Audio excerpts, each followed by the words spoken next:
Good evening, everyone. Can you hear me? Yeah, how are you doing? How is everyone? How weekend is over already? Tomorrow we are hitting the street. So how's been the weekend? So far, so good, fine. All right. So hope if you are going to rate yourself regarding C and I, what will be the percentage? Like what you used to know against what you know now. If you are going to rate yourself, what do you think the percentage will be? All right, let me just be calling names since we are not much for now. Let's just do this till maybe 6:05. Then we start. Let me start with Abdurazak Muhammad. If you are going to rate yourself before this training regarding C and I, what will it be in terms of percentage? Will it be 10? Will it be 5? Will it be 20? You know. So just tell me. Good evening, sir. Good evening. It's a difficult one for me, but then, honestly, mine is kind of a challenging thing because I came on board lately due to the fact that I know how important the thing is. I know how I begged my brother here after the whole registration have been closed because I know how important the program is, the training is. I had to beg and beg and beg, and as God will have it for me, I was able to be part of it because I know I'm going to learn a lot.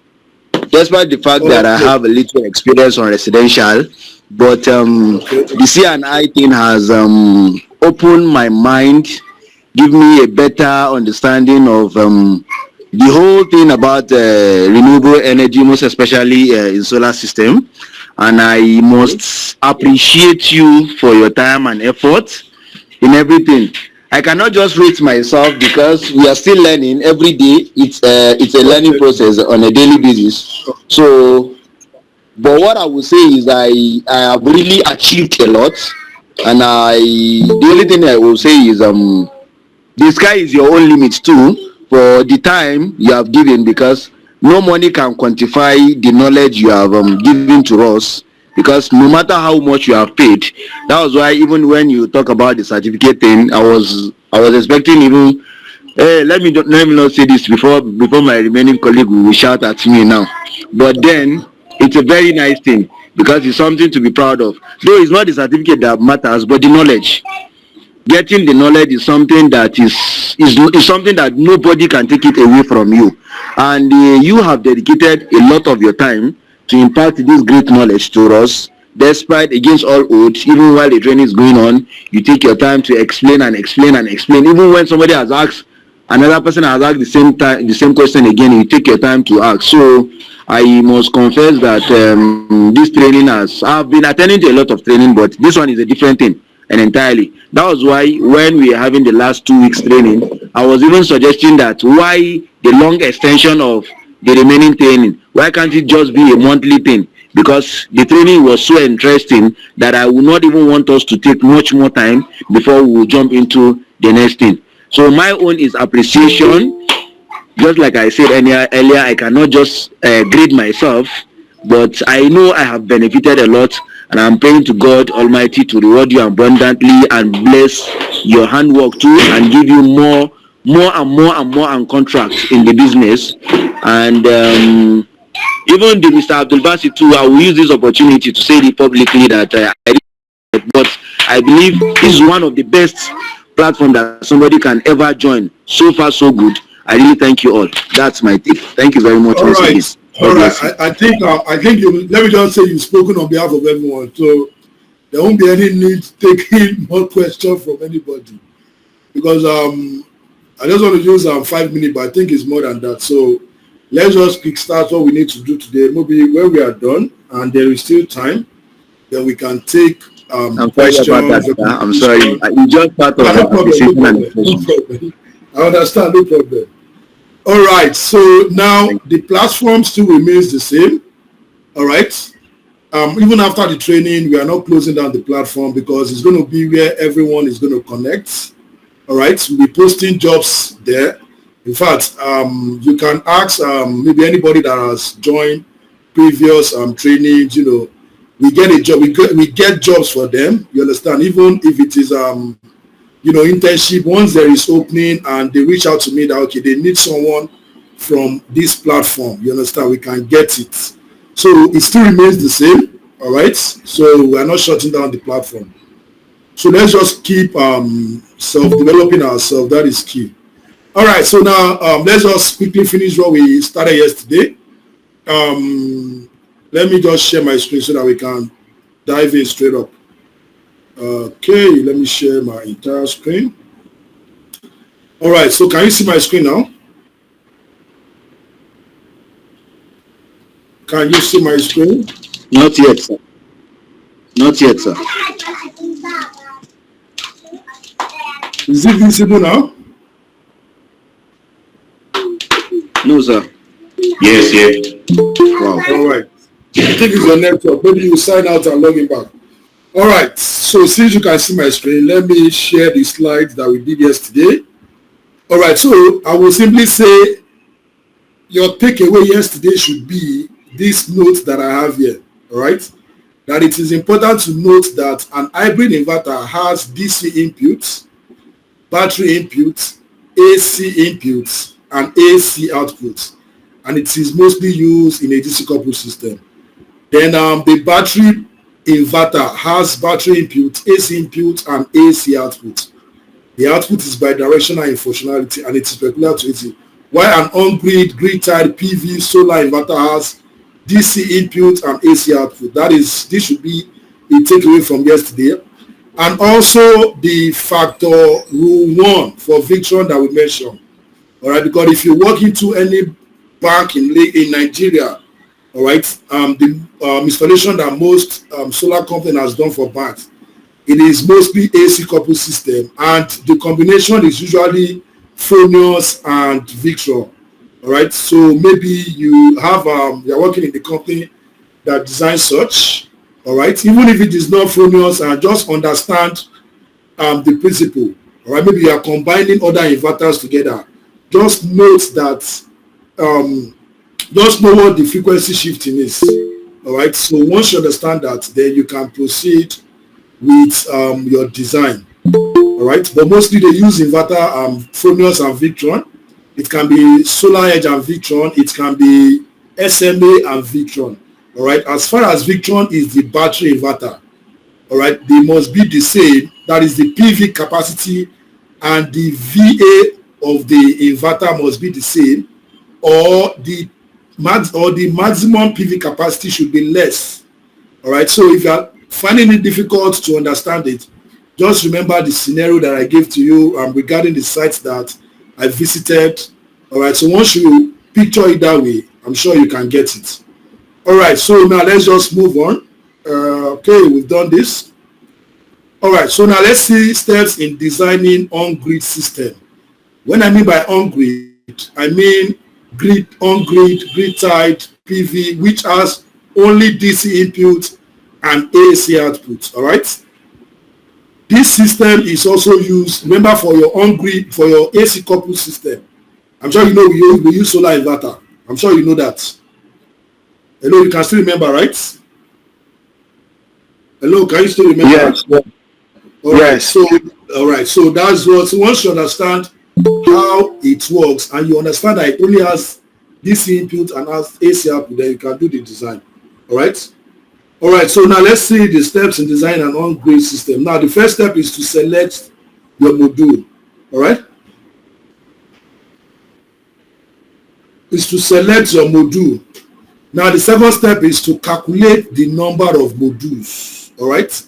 Then the next step is to select inverter. Then the number of inverter and calculation of size string. Now, let me just use this to explain this. Now, remember, a solar inverter has DC input and AC output. Now, this DC is gotten from where? From the solar panel. Another name, if I don't want to call it solar panel, I can call it module. All right? So that's the reason why the first step is taking care of selection of module, calculation of number of modules. All right? Now, then the AC part is what? Is the inverter. All right, that's you can see. Selection of inverter, number of inverter. Then calculation of strings has to do with how you calculate, how you select the number of inverters, all right, that can meet the condition of the inverter so that you can have maximum power output. All right, so that is what string size is all about. How do you arrange? What string size simply means that how do you arrange your module so as to meet the condition of your inverter? All right, and what are the conditions of your inverter? We are going to see that one of it is a maximum open circuit voltage, MPPT range, maximum current. Those are the conditions of your inverters. And where do you get the condition of the inverter? It is where? From the data sheets. All right, so we're going to see that. So once you've done this, then the next step is to select your mounting structure. Then the next step is to do what is to simulate. Now let's start with the first step, module selection. Now what do you put into considerations when selecting your module? Remember, this is C&I, not residential. And in C&I, you wouldn't want to do, for C&I, you can use 1,800 solar modules. You can use 2,000 modules. You can use 5,000 modules. Unlike residentials, that you can use maybe 2, 3, 4, or 10 modules. So when you have that in mind, you will realize that you should go for the best. All right.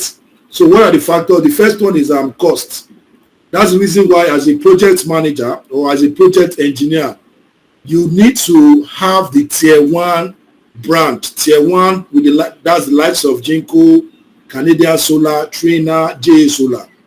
All right, Astronogy. We have a lot of them. So those are, so you have your module. Then based on the project that you want to do, because those inverters are tier 1, they are all good inverter. So you need to work with the cost. Which one will give me a cost-effective solution? Which of the module? Is it Jinko? Is it solar? Then that is, you need to factor in that. Then the next one is technology. And again, before, the reason why you need to factor in cost is simply because you are investing. All right. Assuming the business owner is going to bring out money to do it, then that will be a different thing. But an investor is bringing in the money. All right. So the main factor there is cost. You need to see how you can bring down your capex. That's capital expenditure. You bring it down in such a way that the equipment that you're going to use are affordable. All right, but they still performs effectively. So those are the two things that you put in place. So we have cost, we have technology. Is it mono or polo? Is it mono or poly rather? Remember, we go for mono when it comes to C&I. What is the efficiency? For every module, you see efficiency there. Some is 22%, 23%, 24%. That is the reason why these days we go for bifacial, because of the efficiency. Now, another thing is availability. How available is your product? All right. Remember, if you are doing your installation, you already have a timeline that you want to start and finish. And as a project manager, you need to match up with that timeline, because that is actually your KPI. So you need to match up with that. So when you understand that, you need to reach out with the OEM that can give you 5,000 numbers of module within the period that you need it. All right. If they can't give you, ensure you move to another one. You can't do you shouldn't do a station whereby you collect 1,000 modules from, you use 1,000 module trainer, you use another brand 500, use another brand. It's not like it will not work. It will work, but there is what we call module mismatch. It won't give you the required parameters that you want. So that's the reason why it's very good for you to go with you need to know the availability. Then another thing again is warranty. All right. So for warranty, of course, you need to ask for module with warranty and service support. All right. In case there is, you need to reach out with the OEM to tell them that, okay, this is the issue I'm facing with your panel. They should be able to reach out. All right. So these are the factors that you watch out for when selecting your module. All right. So now PV modules calculation. to calculate the number of modules, I think we've done this, we've explained this. To calculate the number of modules, simply divide the proposed solar capacity by the watt power of the module, just like we did here. You can see we already know the capacity and we know the GINCO. We are using 415. So we want to know the number of panels is simply the total power divided by power of the panel. Now let me test you. Let's do kind of test. I want to ask now, if I'm designing 1 megawatt peak of solar capacity, all right, and I'm using 575 GINCO module, 575 watt GINCO module. How many modules do you think I will have? I'm asking a question. Let's do that drill. I'm asking a question. Let's do that drill.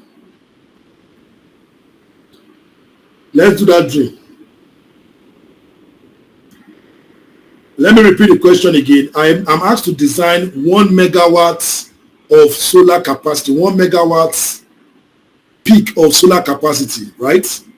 And the available module is what? 575 watts. What will be the number of modules that is required for the installation? 1739. Sorry? 1739. 1739? Yes. 1739. Are we all getting 1739? Yes, sir. Yes, sir. You don't know how we got 1739. Talk now before we move on. If you don't know how we got 1739, you are free to say something now before we move on. All right, I believe we all know how we got 1731. So that is the basic principle of how to get the number of our module. All right. Now let's move on. Inverter selection. It's still the same factors because the technology is it string or central or micro. Efficiency as well is very, very important. Availability too is important. Warranty and service support is also very important. Now this is another one. Number of inverter calculation. To calculate the number of inverters, simply divide the proposed AC capacity by the watt power of the inverter. Now let's do another trick. For example, now I have an AC capacity to be 1,500. All right, 1,500 kilowatts. That's the kilowatt. 1,500 kilowatts. All right, and I'm using an inverter which capacity is 330 kilowatts. How many number of inverters do I need? How many number of inverters do I need? An AC capacity is 1,500 kilowatts, and I'm asked to design using 330 kilowatt inverter. So how many number of inverters do I need for the design? How many? That is simply what? 5. All right, it's actually 4.5. You approximate 5. Yes. Now let me tell you this: the numbers of inverter and the number of module is not sacrosanct. That is, it is not fixed. You can tweak it, you can adjust it depending on your design. All right. When we get to string, you will see what I mean by how to tweak it depending on your design. All right. So I'm sure we grab how to do how to select the number of inverter. Do we get that? Do we get that? For the inverter, come again, please. Yes, sir. Yes, sir.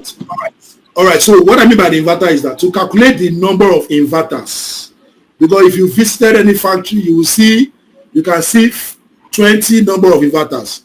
Even if you've seen some designs, you've seen some installations that you see 5 inverters, 10 inverters, 20 inverters. You might be wondering, why are they using those numbers of inverter? The reason is simply because the AC capacity, all right, is higher than the inverter. For example, now the AC capacity can be 2,000 kilowatts, but there is no 2,000 watt kilowatt inverter. The AC capacity can be 5,000, but there is no 5,000 kilowatt AC. We only have 150, 200, 250, all right, 300 and so on like that, depending on what you have in the market. So for you to be able to meet up with those capacity, that is the 1,500 from the example that I give, you need to divide, all right, by the capacity of the inverter. by the capacity of the inverter. So example now that I gave is you have an AC capacity of 1,500 kilowatts, all right? And the capacity of the inverter, of one inverter, is 330 kilowatts. So you just divide that, just divide it. So you have 4.5, you approximate. You might not approximate, depending on, like I mentioned, it's not fixed, you tweak it. You see how you can maneuver your way, all right? Now let's move on to the calculation of string size. This is the main thing that you need. This guy is the main thing, because if you are not getting the string size, then you are likely not to meet up with the maximum power from the DC.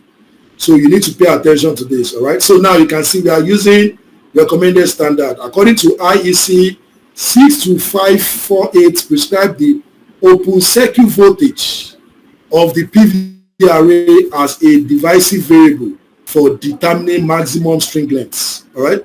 Now, for the purpose of the string sizing, it is important to consider these are the factors. These are the parameters that you need while sizing your string. And each of these parameters are very, very important. Very, very important. Highly important, all right? The first one is the open circuit voltage. Open circuit voltage window. And the next one is the maximum power point voltage window. Then the next one is maximum series fuse rating. Then you have temperature coefficient and inverter output characteristics. Now we're going to look at them one by one. All right. So now I'm sure when I talk about string size, I'm sure you know what I mean by string size. I'm sure you know what I mean by string size. Remember, let me just put this. Let me tell you this. When we started, that was last week, when I was telling you that the maximum voltage of, let me see one. I'm coming. Let me just see this. Oh, no, not this. All right. Now, remember when I was telling you about the open circuit voltage of a J solar that we use, all right? Now, how do you arrange it so that you will not exceed the maximum power? That is meaning. String size means that you want to arrange your panels in series. How many do you arrange in series? Is it 4? Is it 12? Is it 20? Is it 33? That is the things. That is what we mean by string size, all right? So now let's proceed. Now, it is important to note that voltage and temperature have an inverse, you can see, relationship for PD modules. We've talked about this when we did relationship between your temperature and voltage. Now, as temperature increases, voltage decreases. You can see, as such, we need to calculate the adjusted module voltage under open circuit voltage and operational condition VLP. Now, these values are then checked against inverter constraint in order to ensure optimal string design. Don't worry, you might not understand that, please, but we'll continue. I'm sure you must have seen this graph before. Now, where MPP, you can see, where current multiplied by voltage. I think we've talked about this as well. We've talked about this, where voltage is, okay. We've talked about this, all right? So let's continue. Now, this is the inverter specification. Can you see my screen? Let me zoom out. No, it's much. Can you see this? Hello, can you see this? Yes, sir, we can see it, sir. Yes. All right, good. Now, remember when we started, I mentioned to you that selecting the number of modules, all right? Selecting the string size. I told you that in calculating the string size is like, how do you select your module to obey the conditions of the inverter? All right, because obviously it is DC to AC. So the DC is coming from where? It's coming from the solar panel and it's passing through the inverter. So the inverter is the one that has the mumu button, put it like that has the mumu button of the parameters that are coming from the module. All right. So the module needs to obey everything that the inverter has. And what are the conditions? You see the conditions in the data sheet. So you can see this data sheet. This is SG350HX. All right. This is Sun Grow. This is a string inverter. Now you can see maximum PV input voltage. What is it? 1,500. This is condition number 1 from the inverter, meaning that I shouldn't exceed this voltage. So if I'm bringing my modules, if I arrange my modules in series, all right, let's say 20, 40. Remember what the series condition is? Remember the definition of series. If you are connecting a series, you are increasing the voltage, the current stays the same. Can you still remember that? Can you still remember that? Yes. All right. Yes, sir. If you're going to Yes. forget anything, please do not forget that when connecting a series, you are increasing the voltage and the current stays the same. So this is condition number 1. The maximum PV input voltage must not exceed 1,500. If it does, you will damage your inverter, and that is another expense which you wouldn't want to incur. Now then the next one is minimum PV inputs. Startup voltage. So the minimum input voltage is this.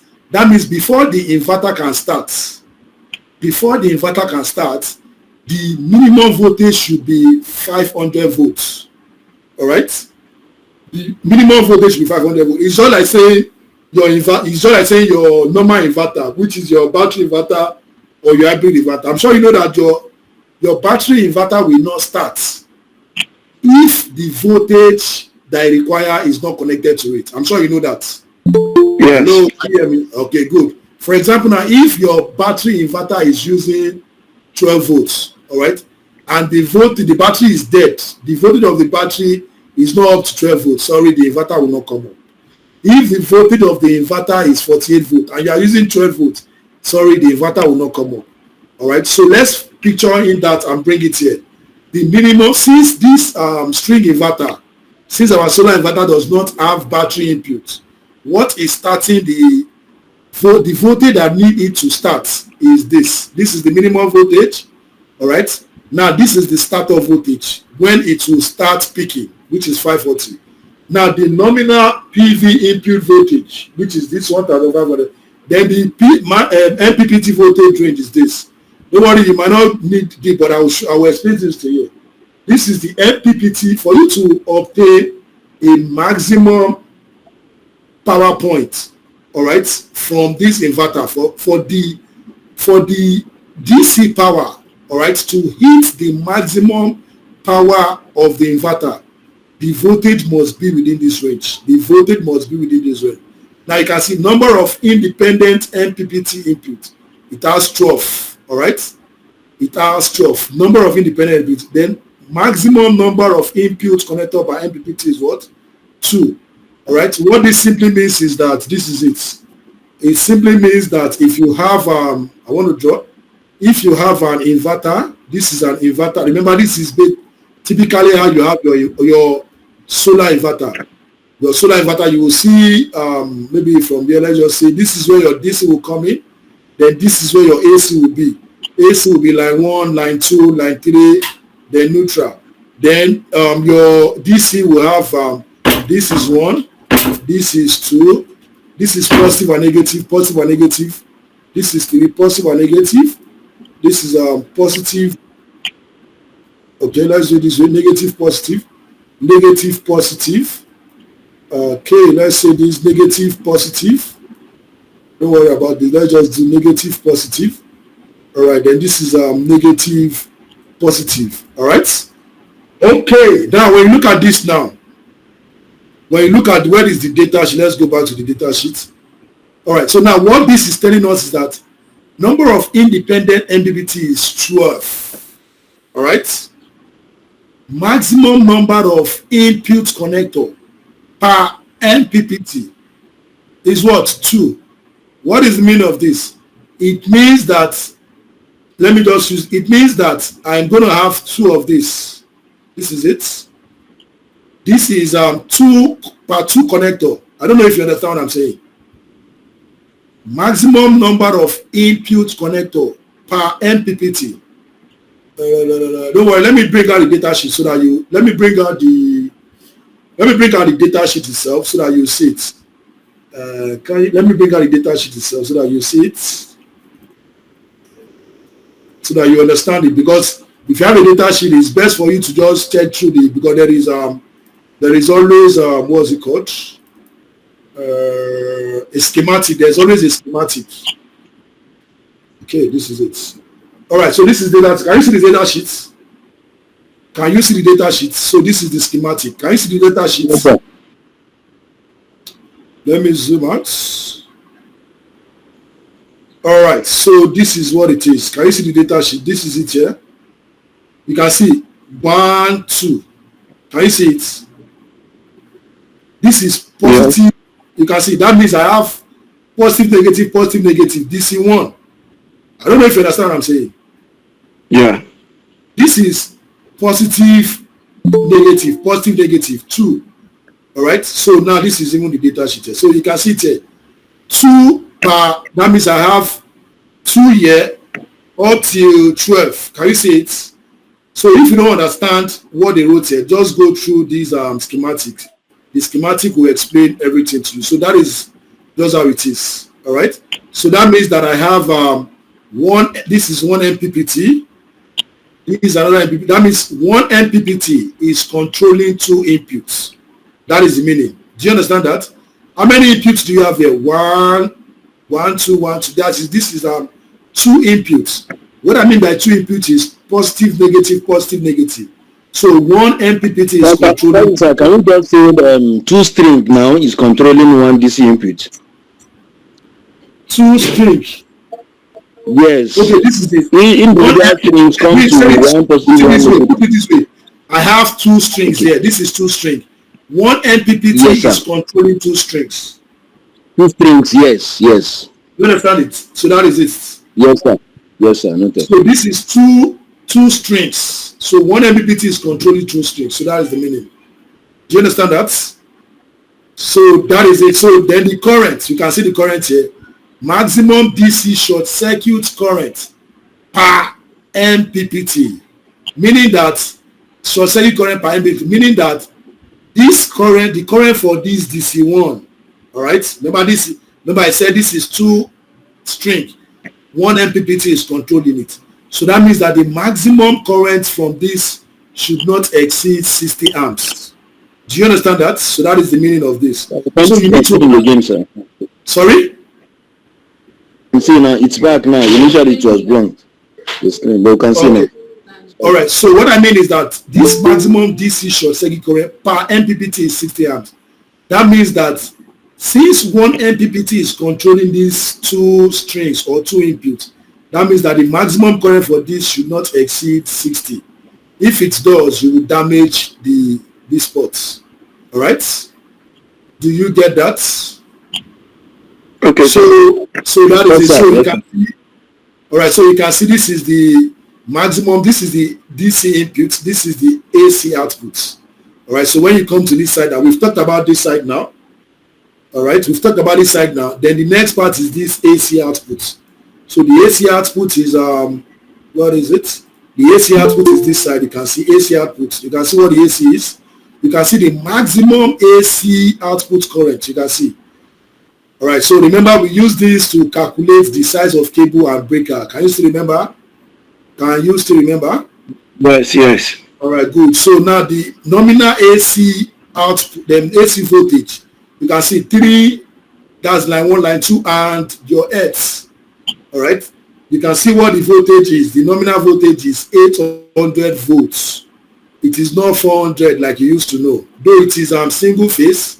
Remember, low voltage is from let's say from 1 to 1000. All right, so it is still within low voltage range. You can see 800 volts. All right, so if you are doing this, you should know how to do this. The reason why they are increasing the voltage, I mentioned to you that you need to increase the voltage so that the current, you can see the current is 254. Now let's assume that this is the power and the voltage is 3. Let's even do it. Let's do this. Let's assume, all right, that the voltage is let me show you how they got this current. Let me just show you. Are you ready? Yeah. From this formula, P equals to P over VI with 3 VI. Now I need someone to calculate this. What is your P? Your P is 354. All right. Am I right? That's 352 rather. 352. That's 352. Divided by the 3 is 1.732. What is the voltage? The voltage is 800. No need of current. We've already put current. So what would be the answer to this? We are doing this. Let's see. What would be the answer to this? What would be the answer? I need someone to tell me. Want to calculate the current? That is 352 divided by 1.732 times 800. That will give us what? That will give us what? Remember, this is kilo, so we multiply. That's 352. Convert it to VA. That's 1,000. So when you multiply 1.732 times 800, that will give us what? 1385.6. 1385.6. So when you multiply and divide, that will give us what? 0.25. What is it? You can see they got 254. You can see how they got the 254, right? Yes, sir. 0.25. Multiply it by 1,000 because of this kilo. Multiply by 1,000, you get 254. Now, let's do another one. Yes, put 400 here. Put 400 here. You will see how the current will shoot up. Put 400 there. Let's assume. Put 400 there. You will see how the current will shoot up. You will see how the current will shoot up. 508. You can see? Can you see it? You can see 508. Now, assuming you have 508 there now, I'm sure you know how the losses will be, and you know how the number of cables that you start using. So you can see now. So that's the reason why you realize, you just watch out for the trend. The higher the size of the inverter, I'm sure we'll start seeing 400, 500 as the capacity is increasing, the voltage will be increasing as well, so as to reduce the losses. All right, do you get that? So let's move on. Yes, sir. All right, so now the specification as shown above are provided as operational windows, whereby maximum PV inputs, maximum DC. All right, so okay, this is just the terms. Maximum PV input voltage, which is this, you can see, is what? Is the maximum DC input voltage. Minimum PV input voltage is the minimum PV input voltage. MPPT voltage is the window, the voltage window for which MPPT tracking is active. All right, where is the window? This is the window. Can you see it? This is it. 500 volts to 1,500. All right, that is the window in which it is active. Anything below that or outside that, it will not be active. But I would advise you, if you are doing this type of design, don't use the one that you have here. I will still show you the window, don't worry. I will tell you about this window. Now, maximum PV input current is the maximum usable current. Maximum usable current, typically per MPPT. All right? Now, maximum DC short circuit current, that's the maximum input short circuit DC current. Now, this is design constraints. This is it. All right, so that means from this now, this is what I have. I just have to arrange it. This is what I have. All right, so now let's look at these notes. Now, notes that exceeding the maximum PV input currents will likely lead towards clipping loss. What is the meaning of clipping loss? This loss means that the inverter MPPT cannot handle the additional current delivered. The power will be lost. What is the meaning of this? Now, let's assume that the maximum current of an inverter, for example, now you can see maximum PV input current of this inverter is what? You can see 40 amps.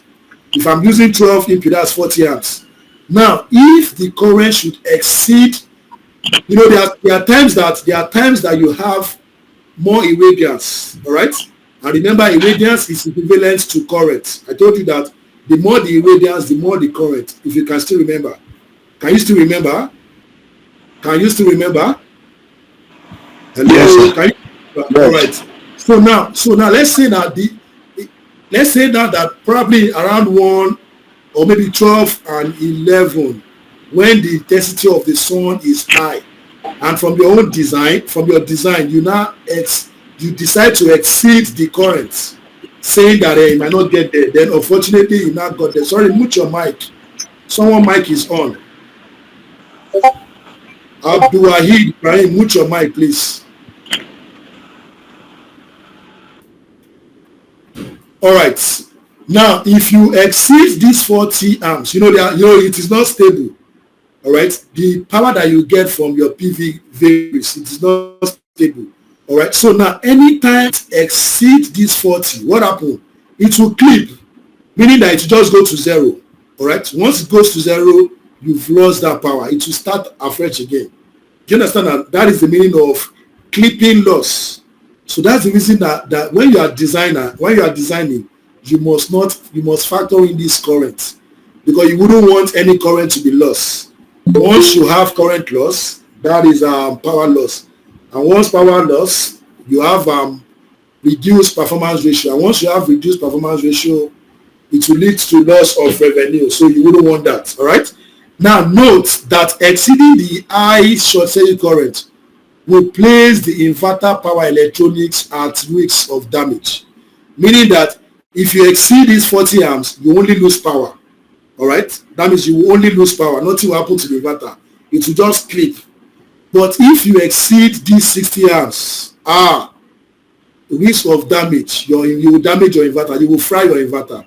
All right. So it's good for you to size accordingly. Remember, this is the condition. So while doing your stringing, trying to see how you can arrange your module, ensure you obey the condition of the inverter that you are using. All right. Not only this, remember, this is just the condition of this brand of inverter. Every inverter has their condition. So that's the reason why it is very, very important for you to always check the data sheet of the inverter that you want to use to design. All right, so now let's move on. Now, in order to ensure optimum performance of the inverter, DC string size is performed such that the operating voltage point always fall within the full power window of the inverter. Where is the full power window of the inverter? This one that I mentioned. But like I mentioned to you now, you shouldn't use this. All right? Don't worry, let's continue. I will tell you. Now, in order to ensure that no derating takes place as a result of, to ensure that no derating takes place, DC strings are to be sized that operating voltage always fall within the defined window below. Now, when you look at this, this is it. This is the brand of the inverter that I'm using. All right. But look at this. This is the window that I need. How did I get this window?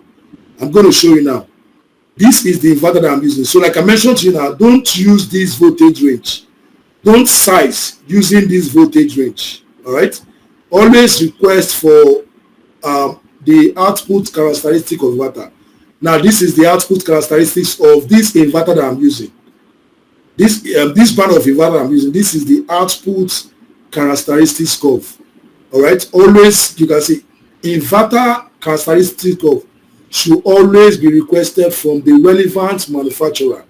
If they don't have it, if you try to check online and you can't see it, ensure that you request from the OEM. All right. So let me just show this to you. This particular brand of inverter. Let me show you its own characteristic curve. This is it? No, not this. Let me show you its own characteristic curve. What is it? I'm coming. Let me see it. Okay, this is it. All right, so this is the characteristic curve. All right, so you can see it. You can see this is the characteristic curve will tell you the temperature. Now, when you look at this now, can you see my screen? Can you see my screen? Hello? Yes, sir. Yes, you can see your screen. All right. Now, the reason why we need to pay attention, all right, to this type of inverter, that is, we need to pay attention to solar inverter, is because inverter is the main component. Is the main component when it comes to C&I. Leave it or take it. When it comes to an AC coupled design, which is C&I, inverter, I mean the solar inverter is very important. Because once the solar inverter is down, there is nothing you can do. Even if sun is hitting your solar, there is nothing to convert it to AC. So you need to pay careful attention to it. All right. No, now, so you can see the characteristic of, see the temperature dependent rating. Now, that means that, for example, that means that if I want to maximize the main, remember the capacity of the inverter is what, 352, can you see it? If I want to maximize the energy, that is the power from this, I need to operate I need to have, all right, so that means the temperature should be around 10 degrees Celsius, 20 degrees Celsius. I can still maintain 30 degrees Celsius. Can you see it? Can you see it? But if you are going to 40 degrees Celsius, then it will no longer be operating at 352, but what? 320. If the temperature now drops to, if it goes as high as 50 degrees Celsius, then this is the range in which you are operating your inverter. Can you see it now? So that means that if the temperature is now 60 degrees Celsius, imagine 100. Can you see it? Instead of my 352, you can imagine the losses. So when you understand this, you know how to size your inverter. Do you understand what I'm saying? Now let's move on. This is height, altitude, height. You can see. So now height has a factor on voltage. That means the maximum voltage. All right. So we have 3,000 meter, 4,000 meter. This is just altitude. You might not really. So this is the way I'm coming to. This is the one that I showed to you. Can you see it? Can you see this one? Now you can see from the data sheet, you can see where they have their own the voltage range. You can see 500 to 1,500. Can you see it? But that is not the voltage. Now, if you are operating within this window, can you see? 500 to 1,500. So it will just be up. It can even go. You can use it around 600. When you are up, when the voltage is around 600, if the voltage is around 600, I'm sorry, you've not hit the maximum power point. If the voltage is more than 1,300, you've not hit the maximum power point. The maximum power point, which is you can only obtain maximum of 352. If the voltage range is what? Is between 880 and what? 1,330. Can you see it? That is when you can maximize this power. Do you understand what I'm saying? If the voltage range is between 860 and what? And slightly more than 1,300, then the power will be what? 320. Do you understand what I'm saying? So that is how to size your. So this has to do with the voltage. You can see the voltage is actually 800. So you can see voltage. So you need the per output characteristic curve. So that is it. So you can see the voltage range 880 to 1,300. For me to meet up with this capacity, for me to be able to meet up with this capacity. All right. So now let's move on. So this is it. We'll explain this. Now the inverter. Sorry, sir. Before we move on, sir, I am a little bit confused somewhere. Okay. Yeah. So you were talking about, based on the chart that we have here now, is I think you're talking about the 500 the voltage that is that will be able to power on the inverter. I think is what you're talking about, right? If I must get you right, because I'm getting confused. That's not the voltage. You know, we have a PV voltage, which is the 1,500. And we let me explain it again. Good, if you sir, check good. the data sheet, Yes, sir. The input voltage is 500. All right, but there is what we call MPPT voltage range.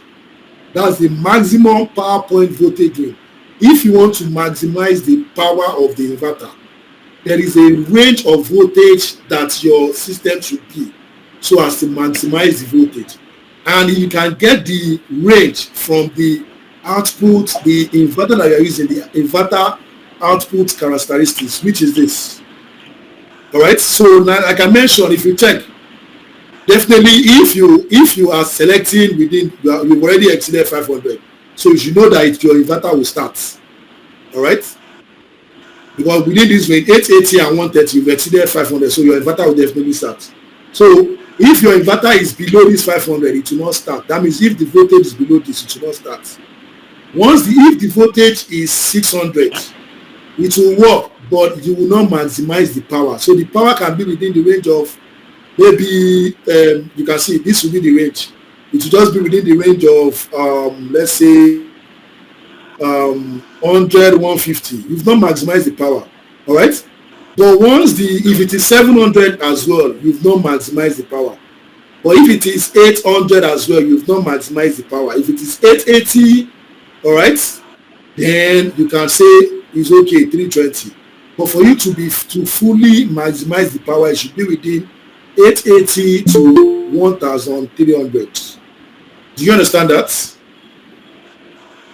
Do you get Yes, I'm getting you. That means if you're putting our panels, if you're connecting our panels in series, I think it shouldn't be, since they're giving the range to 1500, that means it shouldn't be below 800 or below 900, since it's 880 that we're having here. It's you that will arrange it. It is doing your design. So you are doing that. That is between that and 1500. That's for the MPPT. No, good. The 1500 is you must not exceed that 1500. Yes, I understand. So the maximum is 15, but the minimum, yes, the minimum is 500, while yes, the moderate is that 880 to 900. That's the MPPT range. I understand. If you want to maximize the power, that is what we are talking about. Maximization of power. Yes, I understand. But sir, before we go further, I have a small question based on the little experience I had. Okay. Most of these are hybrid inverters that you connect in series. You know, when they said you connect in series, that's the voltage increase while the current remains the same. But there is something that I've experienced. Even when you have, maybe if you have a panel of like Jinko of 550 watt, for example, and they tell you that the voltage, the current in it is 14 amp.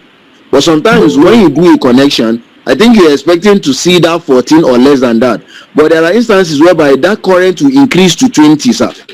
I think I've experienced that. I don't know, maybe is it that the company deliberately do that, maybe due to the standardization of the panels, or something else, or something is wrong somewhere?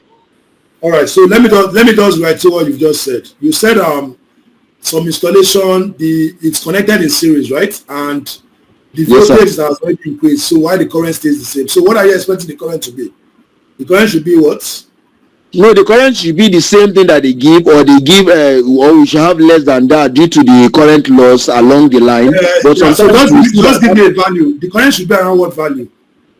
Sir? Like the current should have 14 amps for a 550 watt panel. I can see 20.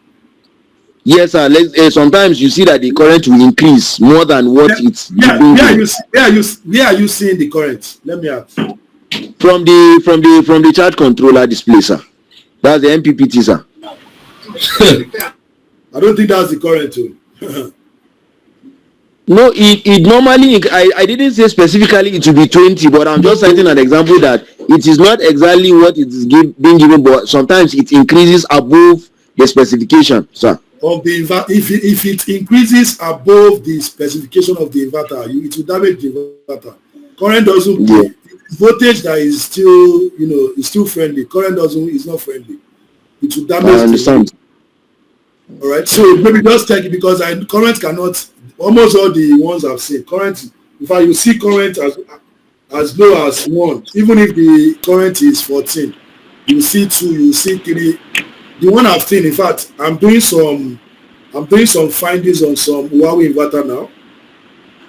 The average of it is 3 amps. For a whole month, the average of the current is 3 amps. And obviously, you know that the current is around maybe 12, 14, but the average is 3 amps. So just check it again and let's see. All right? Okay, sir. Hello, sir. Hello, sir. Since you've taught us that voltage moves in opposite direction with the temperature. Now, if we have this situation of voltage, of the temperature being getting high in some certain region. For instance, now like Borno State, where we have a high temperature, what are we going to do to attain the maximum capacity of the charge controller? What are we going to do? Okay. All right, you're welcome. All right, I love that question, but don't worry, we'll get there. We are going there. We've not really started designing. We've not started designing. We'll get there. Let's continue. All right. So now the inverter characteristics score should always be requested from the relevant manufacturer. You can check online. All right. And if you cannot see it online, you reach out to the OEM. All right. So this is inverter. All right.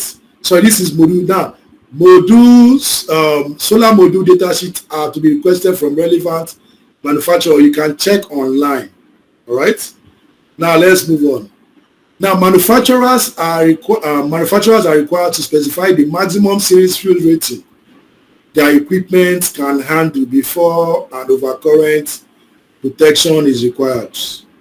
Now, although you may be used to placing, this is what OCP, overcurrent protection device. That's mean of OCPD on every circuit in an electrical system.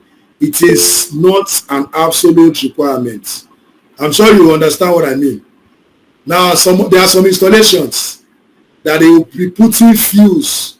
What I mean by overcurrent protection devices they are fuses, they are circuit breaker. It is not a must that you put circuit breaker. If I don't even put circuit breaker, just run it directly. All right? Just run it directly. You might be wondering that why is it, won't it get damaged? No, it cannot get damaged. Remember, you size your system. You size your system to overturn the maximum current. Sorry, the open circuit current. Remember, the open circuit current of the inverter is what? 60 amps. All right? That is when it can damage this. So since you size it below this, there is no short circuit current that will be coming that can exceed that. So you might not need to. So now this is the condition. Now you can see, according to IEC, please mute your mic. The light constant, mute your mic. Thank you. Now, according to IEC 62548, string overcurrent protection in a combiner box or string harness system is required. This is the condition. This is the condition. And what is it? SA. What is SA? Number of parallel connected strings multiplied by short circuit current maximum is greater than the maximum series fuse rating of the module. I'm sure you know what SA is. Number of parallel connected strings. Now, what this simply means that, let me just take this in.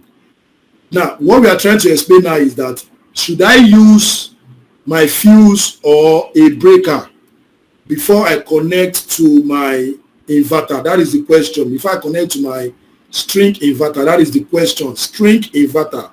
Before I connect to my string inverter, not centralized inverter, string inverter, take note of that. Now this is the condition. Your SA, which is what? Number of parallel connected strings, multiplied by short circuit current maximum. Where can you see the short circuit current maximum? This is it. From your module. Short circuit current maximum, if you check, okay, let's just go to, okay, no, this is the module. From your module, when you look at this is the short circuit current. The short circuit current is this. For this band of inverter, it is, for this band of module, it is what? 18.26, can you see? For this one is like, this is the short circuit current. Short circuit current. Now, multiplied, okay, let's see that. Now, let me just explain that. Now, what that simply means that, for example, now, if I have module 1, module 2, module 3, module 4, module 5, module 6. This is my module. I have it up to, let's say, 17. Up to 17 module. I have another one. Module 1, module 2, module 3, up to another 17. I have another module, okay, up to 17. In fact, I have it up to, let's say, I have it up to 6. Let's say 6. I have it up to 6. I have it up to 6. 6. Can you see my screen? You need to listen to this very carefully. Especially Yes, sir, we the can. fuse. Good. Now I have this module. Remember, connection in series. Connect this in series. Positive, negative. At the end, you have positive and negative cable. Positive and negative cable. Let's say positive and negative cable. The same thing to this, you have positive and negative cable, positive and negative cable. Then the same thing to this. Now, what this is simply telling us is that before it enters the inverter, if you now connect this in parallel, what do you mean by parallel? Remember, if you, for example now, if I have a combiner box, all right, a combiner box. Now, the combiner box is doing the parallel job. Do you understand what I mean? Combiner box is doing the parallel job. Yes, I have positive here, positive here, positive here, positive here. Then I have another one, which is this is my negative. All negative will come there. Then at the end, I have just two cables coming out. You've connected these in parallel. All right? You've connected these in parallel. So now what the condition is telling us is that if I have number of parallel connected strings, how many do I have here? I have 6. Can you see? That means 6 minus 1. Can you see? 6 minus 1. All right? 6 minus 1. You can see SA, number of parallel connected strings, minus 1, multiplied by short circuit current maximum. Let me use this one, which is 18.6. You see the short circuit current maximum from your, that's times 18.6. That will give us what? Just do it. Let's see. 6 minus 1. Let's see. 6 minus 1. That will give us what? Times 18.6. That will give us what? 93. Am I right? Hello? 93, right? Yes, you are correct. 93. Now, greater than module max OC, that is maximum series fuse rating of the module. You can also see this from the data sheet. Where is it? This is it here. Search, shine your eyes very well. This is it. Can you see? Maximum series fuse rating is 35. Can you see that 93 is greater than 35? Can you see? Hello? Yeah. So in this case, I'm going to use a fuse. Do you understand that? That is what this is telling us.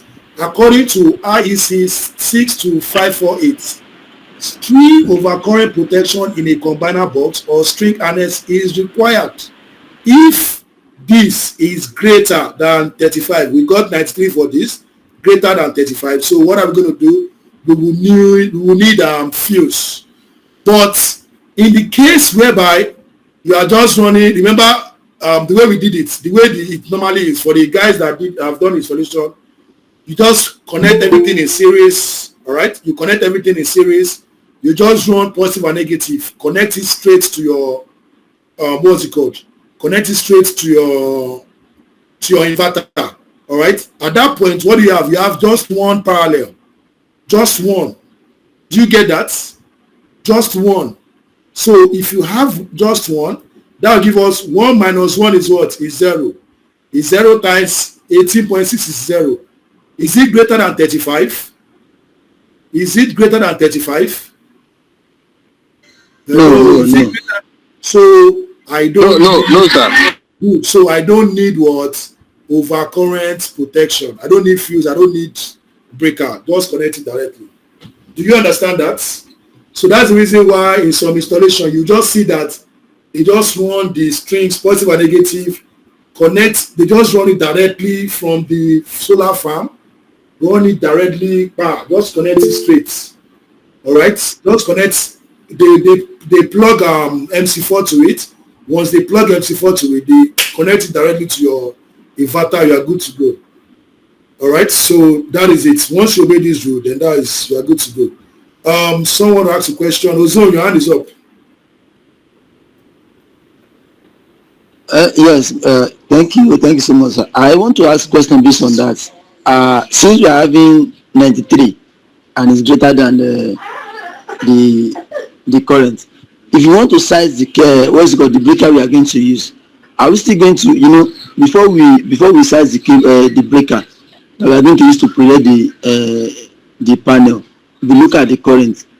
are we going to consider the normal current, or we are going to consider this 93?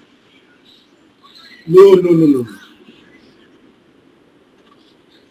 I don't know if my question is I clear. understand. No, this is it. The 93 is not correct. The 93 is, remember, the number of parallel connected string is 6. 6 minus 1 is 5. 5 times the short circuit current is 93. You understand? So that is not, 93 is not the current. Yes. If you are going to size your breaker, you size your breaker based on the currents. All right? Based on the current. Remember, you've connected all this, 6 in this, 6 in this. All right? You've connected your positive to the positive All right, I just want negative bar. Then Okay. the current, you now size the current. So now let's just say in this case, in the case of this 63, if I'm going to size my breaker, remember we are using 18.6. So you just size your breaker 18.6 times 2.6, 18.26 times 6. You have 109.56. All right. So you just size your breaker based on that current, not on the 93. Is just the calculation. Do you get that? all right, yeah, thank you. All right, so now let's move on. String size. Module manufacturer specify open circuit and closed circuit voltage for PV modules under standard test condition. This is it, a cell temperature of 25 degrees Celsius. As such, we have to calculate the anticipated voltage for ambient temperature that differ from this value. Just like Adeyinka mentioned, current temperature, yeah, we'll factor it in now. It is important to note that STC voltage, that's standard test condition voltage, measurement considers a cell temperature of 25 degrees Celsius. As such, depending on the mounting configuration, which will influence the airflow and consequently how effectively the heat dissipation around the module is, there will be a design ambient temperature offset between ambient and module temperature. What this is simply telling you is that, we have different forms in which you mount your module. All right. If it is ground mount, obviously you have more airflow. All right. You have more airflow. Now, if it is roof mount, you might be wondering that why are we not lying our panel like that on the roof? It is because we need an airflow. It's because of temperature. All right. We need an airflow just to minimize the temperature. So that's the reason. So as a result of that, we have an offset. So according to standard, this is it. Distance between module and mounting structure, temperature offsets. Now, if where you are mounting your PV module, all right, is less than or equals to 25 centimeter, the temperature offset should be 35 degrees Celsius. Don't worry, you can see there's a formula which makes it easier for you to use while you are doing your calculation. All right, so now when the temperature is less than or equals to 15 degrees Celsius, the temperature offset will be 25 degrees Celsius. If the temperature is greater than or equals to 15 centimeter, the temperature offset should be 30 degrees Celsius. Now, top of the pole means free field. That means what's it called? Ground mount, where you have more airflow. Then you have 25 degrees Celsius. All right. So that means that you should try as much as possible for the roof mounts, all right, to ensure that the distance between the roof where you'll be mounting your module and the module should be greater than 15 centimeter. At least the temperature 30 degrees Celsius is still fair, all right? So now this is the formulas. These are the formulas. These are just the formulas, all right? These are the formulas that you use in calculating it. Now, when you look at this table, can you see this table? I actually have when you look at this table, you can see modules per string. I've done the module. You have a template. This is the modules per string. Can you see it? Modules per string. You can also do your templates. Use Excel to do your template. Just be inputting the values, then you are good to go. So these are the modules per string. Now, this is the VOC and this is the VMP. How did I get this VOC and VSC? This is it. My VOC is gotten from here. You can see. Then my V minimum. You can see what my V minimum is. This is my V minimum. This is my VOC. All right. So my VMP is, these are my V max, and this is my V minimum. So once you have your V max, this is it. You put everything there. Your V max is your V max, your V minimum is this, and your V max is this. So this is simply determined. So now it is important that, okay, now let me just do this. V max, V module. I'm sure you know what your V module is. I'm sure you know what V module is. All right. Plus T minimum. What is your T minimum? Minus TSTP. Then this is what's it called? This is coefficient. Now if you check, every data sheet have temperature coefficient. Every module have their temperature coefficient. I think I've mentioned to you now that the temperature coefficient is very, very important. Let's look at this. Let me see the temperature coefficient of this. Where is it? Where is it? I'm looking for it.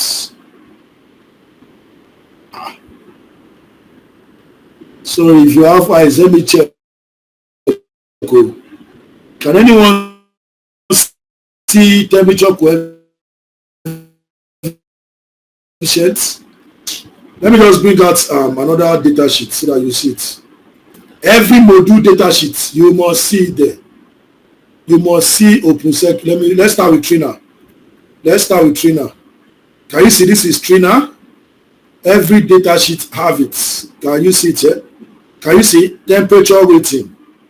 Temperature coefficient of max, P max, this is it. Temperature coefficient of VOC, this is it. Temperature coefficient of ISC, this is it. Can you see it? Let's close it. Let's go to another branch. Let's see Canadian Solar. Anyone, 550 Canadian Solar. This is it. Canadian Solar, this is it. What is it? Can you see temperature characteristics? Can you see P max VOC? Every data sheet has it. Every data sheet have it. If you cannot see it, then throw away the brand that you are using. Let's see BYD. I think this is a BYD is okay. The BYD is another module. Can you see temperature coefficient? Can you see it here? Temperature coefficient. Can you see it? Can you see it? All right. So every data sheet have their own temperature coefficient. So it is the temperature coefficient that you factor it. All right. You need to factor in that temperature coefficient so that you can do. Now, what is the minimum? Now, that is your. Now let me tell you where you will get this parameter. Please listen, because I'm not going to solve this. So your assignment or your take home can just be, you can prepare a table like this, because you're going at the end of the class. Definitely, you have this sheet. You can prepare a table like this as your templates. All right. Then put all these formulas in there. Then you are good to go. So let me just explain every parameter as well. All right. So now your V module has to do with your open circuit voltage. All right. I'm sure you know where to get that open circuit voltage. Now T minimum means the minimum temperature of your location. All right. Minimum temperature of the location where you want to do the installation. All right. Now this T maximum means the maximum temperature of your location. Now, how do you do that? Can you see the way I do it? Because some of you might not have the way I do it. I have Solar GIS. I have access to Solar GIS. Solar GIS will give me that. All right. But in case you don't have Solar GIS, you can come online and ask Google. All right. What is the minimum? Can you see me? And the maximum temperature, all right, ever recorded in the location. You can type maybe Lagos or Abuja. Let's say Abuja, Nigeria. Let's see it. Maximum and minimum temperature ever recorded in Abuja. Let's see it coming up. All right, so can you see it? According to available information, the maximum temperature ever recorded in Abuja is around 40. during dry season. Why the minimum temperature can you see it? So where you have these data sheets, where you have this T minimum is what? So let's assume we are doing Abuja. What will be our T minimum? T minimum will be what? 20, am I right? 20 centigrade. 20 years. Right, why the T max will be what? 40. Do you 40 understand degree that? Celsius. Good.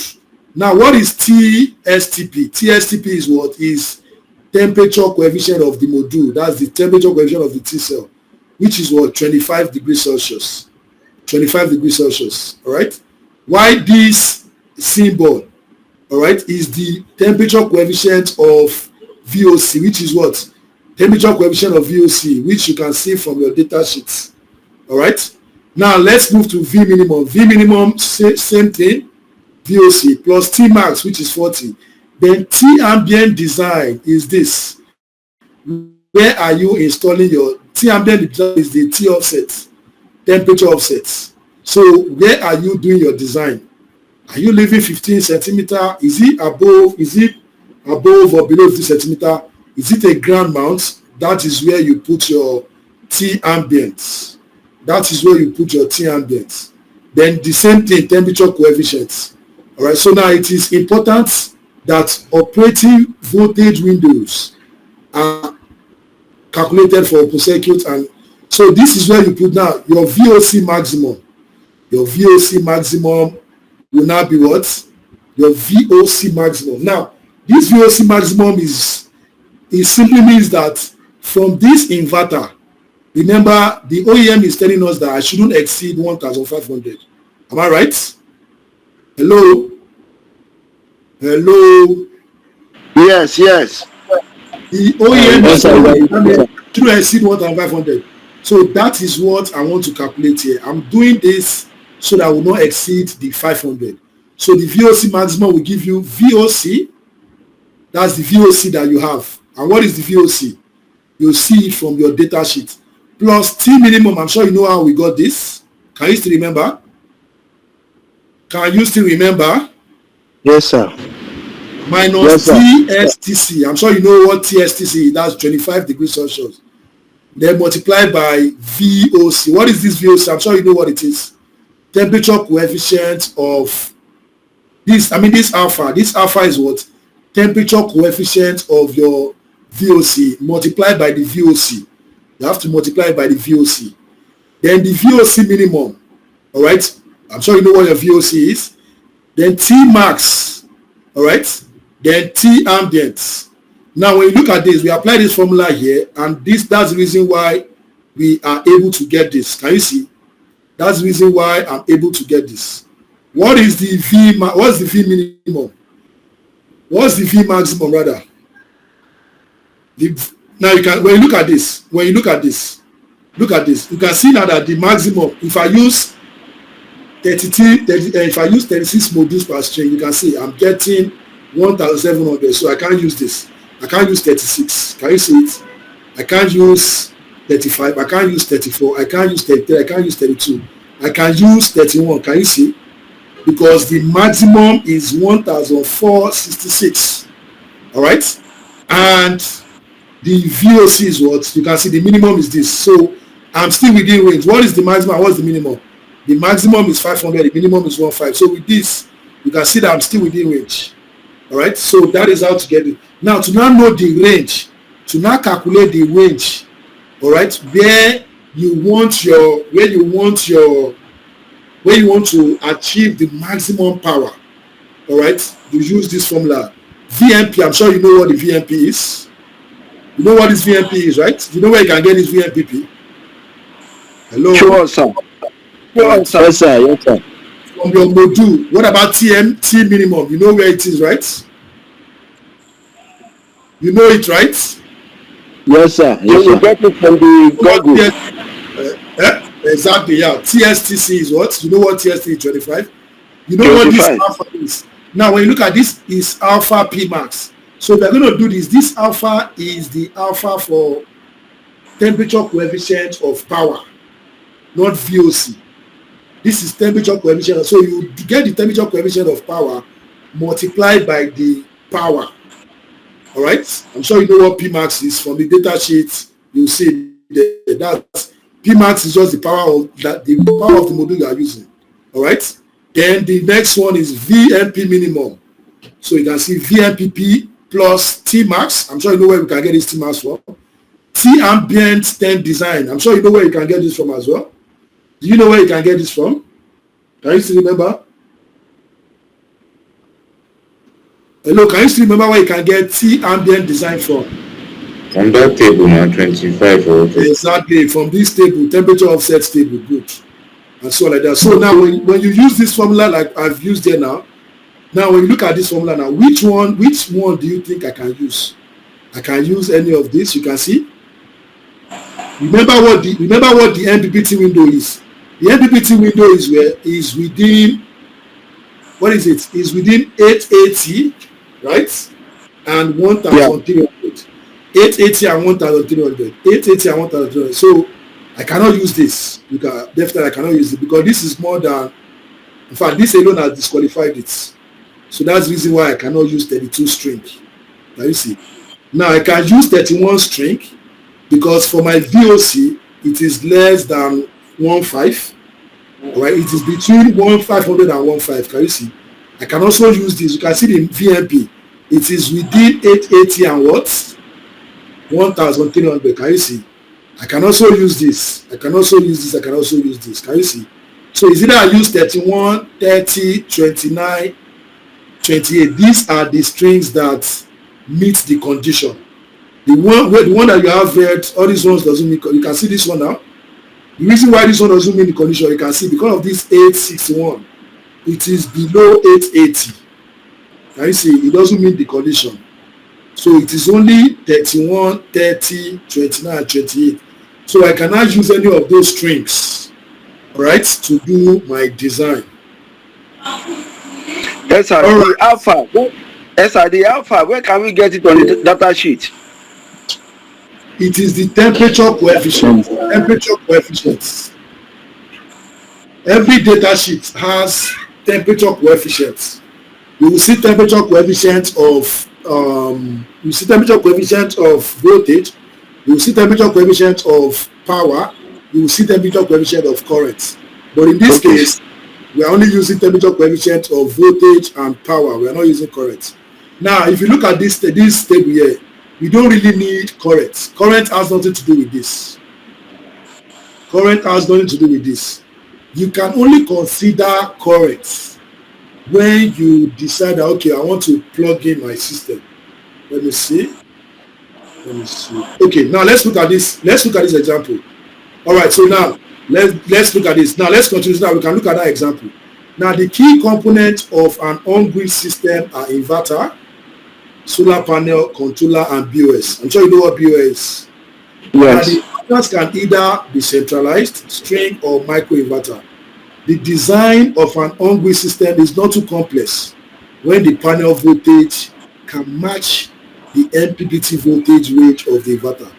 Now I will keep telling you this: the higher the capacity, I don't like doing residential. I feel the lower the capacity, the more headache the design is. I love going for, in fact, the higher the capacity, the more easier it is. I'm telling you. The higher the capacity, the more easier it is. Now, an on-grid design is majorly used for larger capacity ranging from 100 to and above. Now, case study, let me see this. Okay, now let's do this case study. Okay. Now let's look at this case study. Now when look at this now, this is the case study. Hello, sir, I have a question, sir. Okay, ask.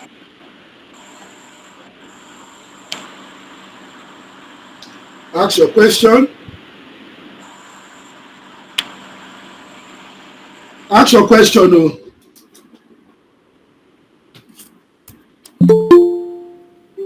I guess you are not ready yet. So now let's continue. Now, this is a case study.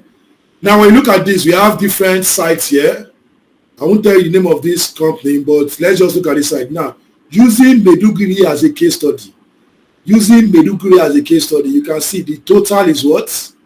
The total is 7,76710 kilowatt hour. This is what is the total energy the energy for January till, remember you are sizing for a year. You are not just sizing for 1 month. So if you do a year design, that means that you are, in fact, let me even tell you this. The longer the duration of the audit, the best design you're going to have the best design. The longer the duration of your data, the better your design. Let me put it like that. All right, so now this is it. Now the daily energy is obtained. All right, remember this is yearly. The daily energy yield is obtained by dividing the annual yield by 365. Hence, we are going to have this 2, 1. You can see this is what we are going to get when you divide by 365. Now the site average load is, however, obtained by dividing by 24. All right, when you divide it by 24, you are going to get 887 kilowatt. Now the reason why, ideally, if I'm going to size my PV, once I've divided this by 365, I already have my daily energy. So what should I do next? I want to know if you are following. What should I do next? Hello, what should I do next? Since I already have my daily, what should I do next? Ideally, I should divide by what? Peak sun hour. That's the PV potential. But if you divide this by, but the reason why I'm not dividing by PV potential is simply because I want to integrate my solar with their load. Solar is not operating alone. All right. This is basically PV diesel. All right. This is PV diesel. Now, when it comes to PV diesel, we'll be talking about PV penetration. All right. PV penetration. That's what we'll be talking about. When we are talking about PV and grid, we'll be talking about PV injection. That means I'm injecting to grid. All right. So just know those terms. So because this is a PV diesel. So that's the reason why I need to know what their average load is, so that I will know what I will know the percentage that my PV can take. Then the remaining percentage will be shared by either their generator or grid. Do you understand that? So now, when you divide by 24, you have this. Now, for grid-tied or grid-connected system, the input rating of the inverter should be less than the PV array rating to allow safe and efficient operation. The PV rating should be at least 120% of the inverter PV rating. Do you understand this? Do you understand this? Now, this simply means that if I'm going to size, remember, in your AC, in your solar inverter for an on-grid system, you have input DC and AC output. All right, so that means that you are sizing PV and AC. So we already know what your PV is, which is this. Our PV is what? 887 kilowatt peak. So I want to size this. All right. Now, I want to know what my AC capacity will be. All right. So my AC capacity should be less than the PV array rating to allow for safe and efficient operation. Now the PV array rating should be at least 120. So now, since I have my PV rating to be 887, what will be my AC rating? I want you to tell me. What will be my AC rating for this case study? What will be my AC rating for this case study? I need someone to tell me. We will multiply by 120%. No, you are not multiplying. You are dividing by 1.2. Okay. Do you understand that? You divide. Don't worry, I will write it there before I share it. Just divide this PV rating by 1.2. So once you do that, it will be less. But by the time you are multiplying, it is higher. Do you understand that? It should be less. The PV rating, the inverter rating should be less than the PV rating. So if you are multiplying, you are increasing it. So to make it less, you divide. So that's 887 divided by 1.2. What will you get? 739.2. All right. So you can just approximate. So that's the reason why you can see the PV capacity of the case study is 687 kilowatt and the AC capacity is 700. I just bring it down. You can also take it up if you like. You can take it to 750 depending on the inverter that you can see. You can intuitively run up or run down the value of thing. It depends on what you want, your instinction. It depends on what you want. All right. Now let's continue. Now we are using this inverter. This is our module, and this is our inverter. We are using SG100CX. Now steps for the on-grid preliminary design. Okay. Now let's move on. Now analyze the load parameter to calculate the. Oh, sorry, I just had to bring this down. I just had to explain. This is how to do this. Sorry, don't worry. When we are doing, what's it called? By May, when we are converging again by May, by God's grace, and if you'll be joining us, we are going to do the design. There will be a template to share. We'll do this from the start so that you see how the values are imputed. Then we are going to see the number of strings, how to choose the right string. Remember, we have 4 to choose from. But how do you know the one that you're going to choose? You're going to see that. But for night, I just have to tell you how to size your PV rating and your inverter rating. So that is it. All right, so now let's see steps for on-grid preliminary design. Analyze the load parameters to calculate the facility power or energy and use that to estimate the solar capacity. Just like we've done now, you can see we use this to estimate the solar capacity. Now, using the rule of thumb, assess the size structure layout to verify if it can accommodate this estimated solar capacity. We did that yesterday. I'm sure you can still remember, right? Can you still remember how to assess the site remotely to know if it can accommodate this? All right, good. Now, if there is enough area for the proposed solar installation, proceed with the next step. And if otherwise, relate with the off-taker or client, stating the size of area you need for the installation and telling them what they have. All right. Now, then the next step is identify the tier 1 brand of module and inverter you want to use for your design. Now, ensure you request for the inverter characteristic call from the inverter URL if it is not available online. Now, list out the key parameters of the module and inverter. So you can still remember the key parameters. Select the minimum and maximum ambient temperature of your location by you can use this website, or you can ask Google. Run your analysis using the Excel sheets. You must have created these Excel sheets. All right. To check. Run your analysis using the Excel sheet to choose your preferred string lengths. What you need to do here is to check the string lengths. All right. Now, now once the string length is selected, check the number of inverter inputs to calculate the number of strings per inverter while ensuring that the maximum input current is not exceeded. All right. So this is what we're going to do by May. I'm going to show you this. Now, by doing the above, it is very certain that the number of modules can be altered. Yeah, right. Which will either increase or decrease the solar capacity. That means that you can remember we have here 887. This 887 is not a must that you get it. It can be greater or it can be less than. That is what this step is telling us. By doing this, it is very certain that the number of modules can be altered, which will either increase or decrease the capacity. That means that maybe from your preliminary design, you've said, okay, I can use 14 modules. You can, you've computed that the number of modules that you need for your installation is 500. All right. By the time you are done with the analysis, it is very, very certain that it will change. Now, these parameters obtained above can use in the arrangement of the system layouts. You can see using PVKs or PVCAD. It can also be used to run simulation using PVSys or any other software. So once you know this, your software will not be able to tell you what you need to do. You'll be the one telling the what's it called, the software. Someone sent me a PVC simulation.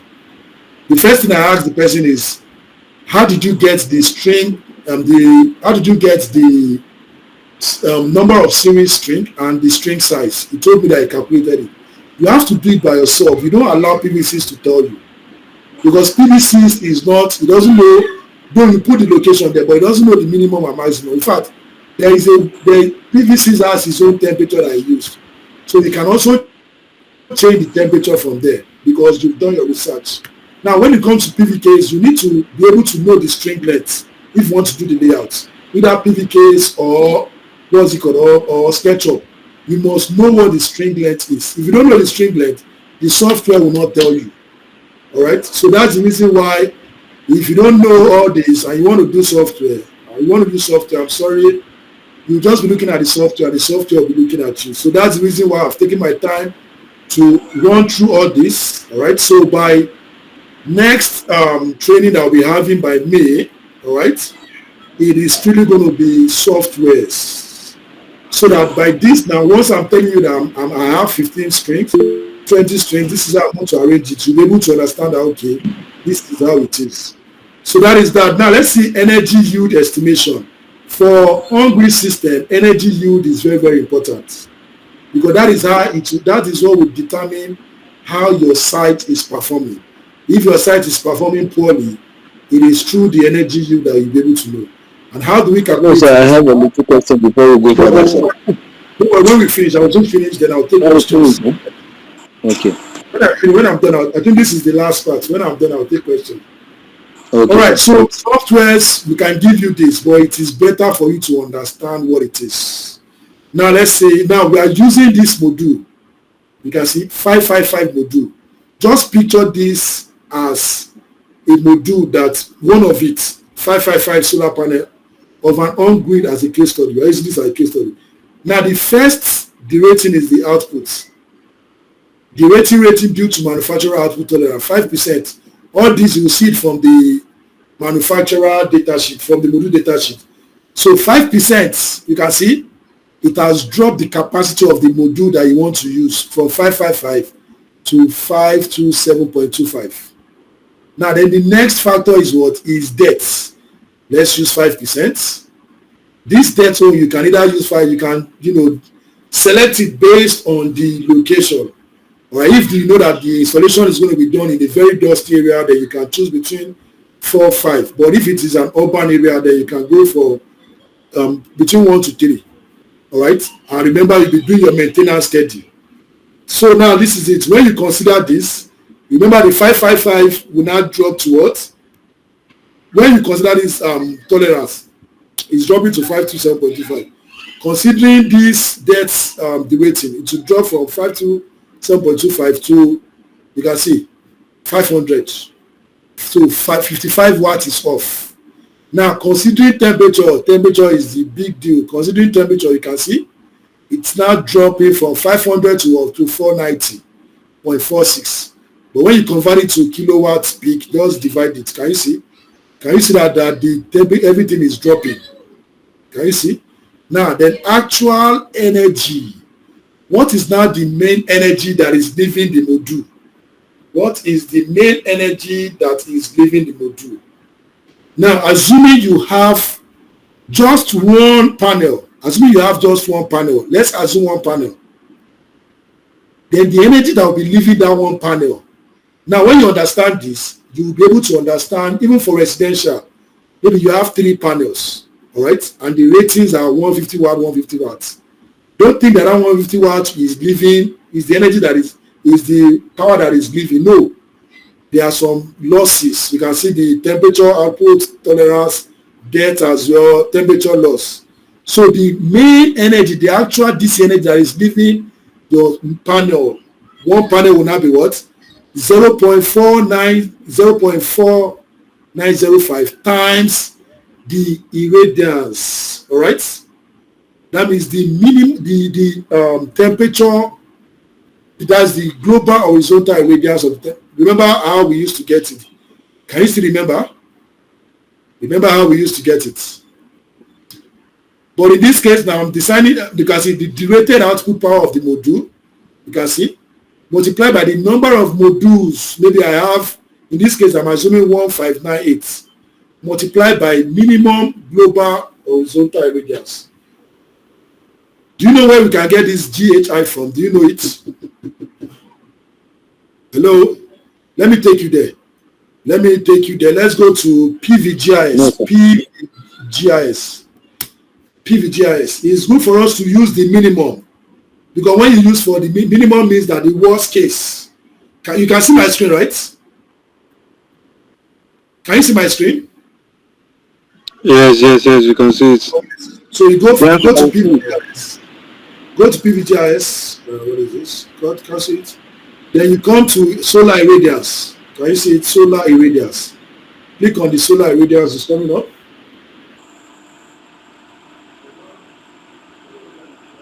It is coming up. Remember the one that we have,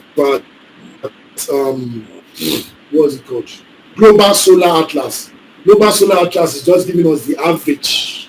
It's giving us the average global horizontal irradiance. All right. So it's giving us the average both for January, February, March, April, May, June, July, August, September, October, November. But PVGIS will give us the whole year. All right. So now let's come to this. You can see address. Just type there. Let's say Abuja. Let's just say Abuja, Nigeria. Abuja, Nigeria. You can type your location there. Let's just say. Then click on go. All right, so you can see now, you can see it now. So you come to this monthly data. Can you see monthly data? Can you see it? Monthly data, then start year. Which year you want to? Let's just take any year you want to start. Let's take from 20 this to, let's say, to 2023. Now, what do I want to do? I want to check, you can see global horizontal rate. I want to check this. I also want to know what the average temperature is. Then you come to visualize results. Then you scroll down. So this is it. But if you want to see it in CSV, you can see download CSV. It will come up in CSV form. Can you see it? It is rough. It is rough. Let me not use this. Let's use the PDF. Let's go to PDF. Let's download. Let's see PDF. Can you see PDF? Let's see it in PDF. Can you see it? Can you see what it is? Can you see in year 2000, you can see what the radiance is? Can you see it? Hello? Yes, we can see it. All right. So in this case now, they just have to, it is monthly. For the month of January, if you want to get the daily, I'm sure you know what to do. Just divide it by the number of days in the month. You get it daily. All right. So once you do that, then you can now go for, oh, okay, this is temperature. When you do that, then you can now select because it is daily that we need, not monthly. Energy is being generated daily, not monthly. So you have to operate with daily information. All right. So that is where we got this particular one, these 5 points. So you go for the minimum. So the minimum can be in the month of December. All right. Can be in the month of July. You know, just check from January to December. All right. So now let's just go to this. Let me see this. Now when you look at this 2005, which one is the minimum here? The minimum is July. Can you see July? July is 135.14. Can you see it? Hello? Can you see it? Yes, So I can see. 135 what? 0.14. So that is it. So you divide it by what? If you now want to get it daily, you divide it by what? 31. All right. So once you do that, then you see you get a daily radius. All right. So that is what you use there. So then you multiply it by 5. This is it. I'm sure you understand this. Do you understand this point? Say 4. Yes, sir. All right. So that's 0.49. That is after everything that is coming multiplied by the number of modules times the minimum GHI, which is this. Now then remember there is going to be a DC loss. Remember there will be a cable that will convey the energy from the panel, from the array, through the cable down to the inverter. So this is it. The actual DC energy after cable loss, can you see, is 3%. Then it has reduced the energy from 4 to 48.30. Can you see? Then the actual energy, the actual AC output energy after losses due to inverter. Now the cable the cable has conveyed the energy to the inverter. Then the inverter will need to do his own arrangement. So that's what we'll consider the inverter efficiency, which is 98. So you can see now that inverter efficiency matters. So when you now multiply the inverter efficiency, you're going to get this. Then the next one will now be actual AC energy after AC cable loss. Remember, from the AC side, you need a cable. From the inverter AC side, you need a cable that will take it to where you want to supply your customer, or you want to inject it to the grid. All right, so you consider the AC loss, AC cable loss, which is 3%. So considering that you're going to get this, can you see? Can you see what the energy from the array is what? Is 4 to 48.30. You can see what it has dropped to, 3917.2771. So that's the reason why selecting your cable, ensure that there is no voltage, there is no power loss. Selecting the right inverter efficiency, calculating the temperature, factoring the temperature into your system so as to reduce loss, ensure you maximize the energy. All right, so this is the main energy that will supply to my client or grid. To now calculate my money, to know how the energy that will be supplying this client in a year, you know, say I'm multiplying by 365, which is this. All right, so that is how to now, for example, now if I want to calculate my performance ratio, remember these are the metrics you use in calculating to know if your plant is doing well or not.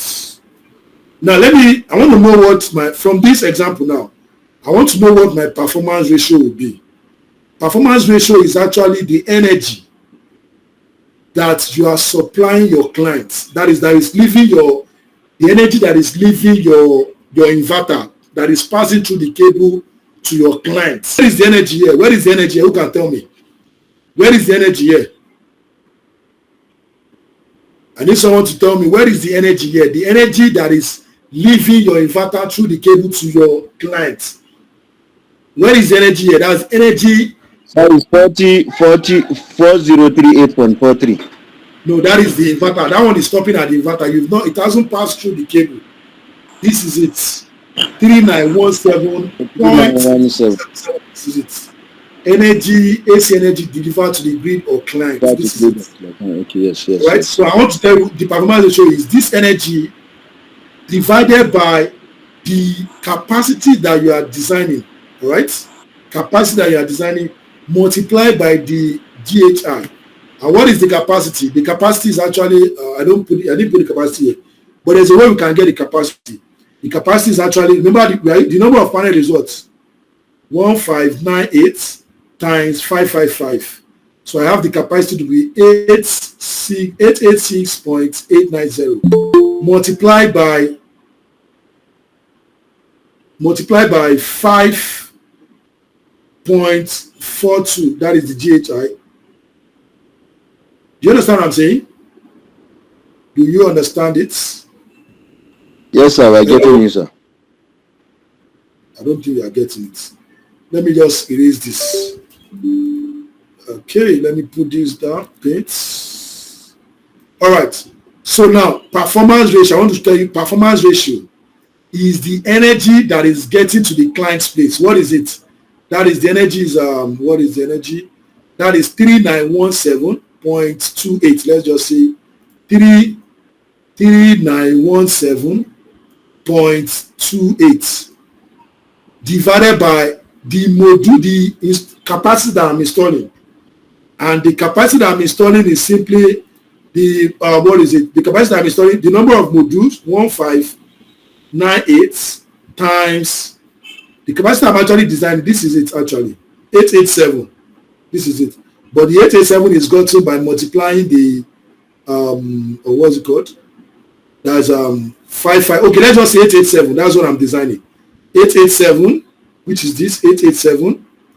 That's 887 multiplied by your global horizontal irradiance. Your global horizontal irradiance. What is it? This is it here. 5.42. 5.42. So this is it. So when you multiply the denominator, what will you get? 887 times 5.42. What will you get? You get 7639, right?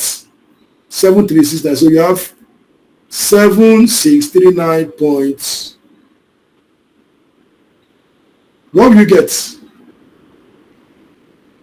886 times 5.42. You guys are not following. No. 48 is 0. Sorry, 480.54. All right, so this is 3917.28. So when you divide, what will you get? When you do 3917.28 divided by 48, then what will you get? 48. Oh yeah, what will you get? What will you get?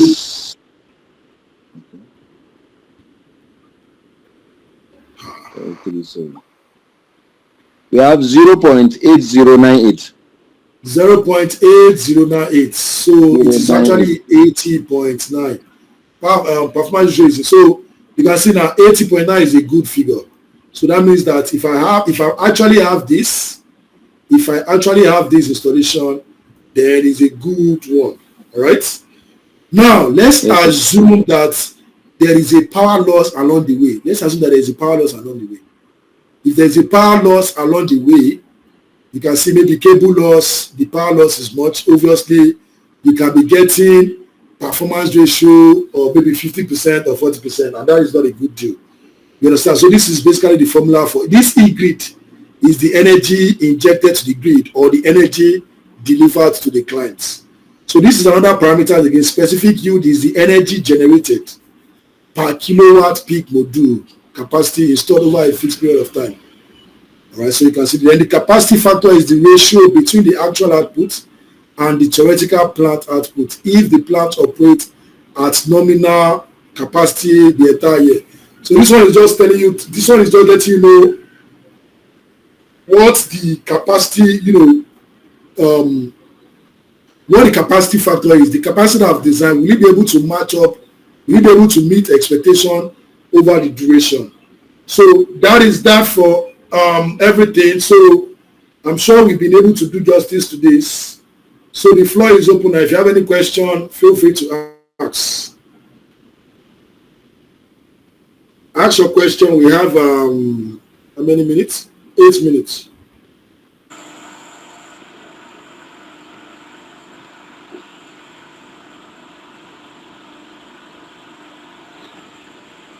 I guess there's no question, right?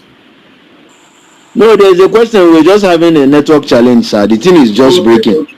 All right, so feel free to ask your question. Okay, we are done with the class now, sir. Yes, we're done with the class. Sir, the question I wanted to ask is the string length. You know, when you are calculating the string length, I think we are to consider the size of the panel, I think, before the number of panel.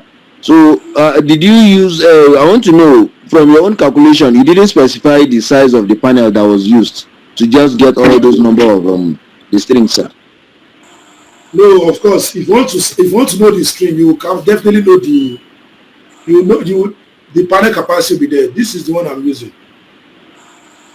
Yes, sir, but you didn't put the panel capacity, sir. You just did all the calculation without specifying the panel capacity, sir. Read from this table. You mean from this table? Hello? Yeah, it's a network, but I can hear you now, sir. Yeah, I mean, is it from this table? Do you mean from this table? Yes, this table, sir. Yes, sir. You know, you didn't specify the size of the panel used. 630. Can you see it here? 630. This is it. 630 Canadian Solar 630. Yes, this is it. 630 Canadian Solar. It's already there on top. Yeah, I can hear it's already there on top. Okay. So I specified it. So that's just my question. We have to consider the size before doing the calculation, right? Of course. So any other question before we call it a night?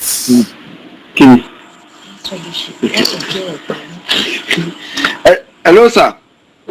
The other question I asked the other time is about, you said temperature and the voltage.